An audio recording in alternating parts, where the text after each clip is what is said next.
Hello and welcome to Art Talks. I'm Cecilia Skidmore and I'm talking to Mark Rumsey today. Mark, I'm really curious about, I was looking at your biography. I saw you had a degree in ceramics and philosophy, and I wondered about your history and what got you to that place, that you put those two fields together.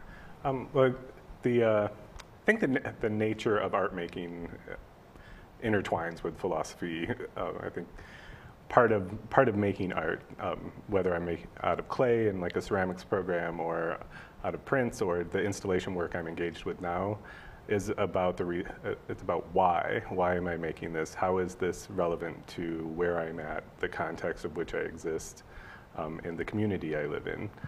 So though it's a fairly natural fit for me, that's how I approach art making. I tend to be a little bit more analytical about my work, very intentional, and it's very different, let's say, than like an expressionist painter who's really trying to get to the emotion of a particular situation. My work has become much more about a visual experience and a engagement process. So some people will say they make this piece of art and after they make it they understand why they did it. Mm-hmm. You know going in what you're doing. Yeah, I have a set intention that I follow. I think with any making process, any kind of form of creative output, there is also a feedback loop. So I'll be making something, and the new things will arise from that making process, and new understandings will come out, and that will maybe not inform that piece, but it will inform the next piece. And I found that feedback loop is pretty important, and that happens on minor scales with just materials, like knowing how a material works or works better, as well as on the broader conceptual side. So you're not talking about feedback loops necessarily on a psychological level. You're talking about, or that philosophical level of why am I doing this and why am I here and why am I using this material. You're talking about pragmatic kinds of feedback loops. This material doesn't work. Both. I think I'm talking, like, to me they're both important and they both happen. Mm-hmm. The material ones are much more obvious and more instantaneous. But as far as like the philosophical side of it, my pieces, as they've gotten larger and have required more labor, and that to me started engaging. I have a background in nonprofit sector and a lot of community organizing work, and have always been interested in the idea of like how does an artist merge with that, and kind of looked a lot into like philosophies by Joseph Beuys, who was an artist, a performance artist that he talked a lot about the individual as just a creative soul that's actively making their world. So as my projects have gotten bigger and needing more help with them, I've been very conscious about how do I align that help versus just like hiring people, or what I've done is tried to engage the community of both peers and supporters that are around me, that are interested in helping me personally, but also interested in creating this kind of bigger, like a bigger thing, something bigger than me, something bigger than them. So what your work now, because it's different from what you originally did, when you're talking about doing the installation pieces, you're always engaging the community. Your art isn't only your art. Yeah, it's much less about my personal whimsy. I mean, I obviously am generating these concepts, these ideas, but to me, it's very much becomes frameworks for engagement. So, and it's engaging people in the making process, and then it's also engaging people after it's made. One of the things, like at the Meyer Gardens when I was installing, it's a very public place. There's a high traffic flow, and it was this continuous engagement with people just wondering what's going on, and and then kind of this feedback of what they thought about it, and as it progressed and people returning.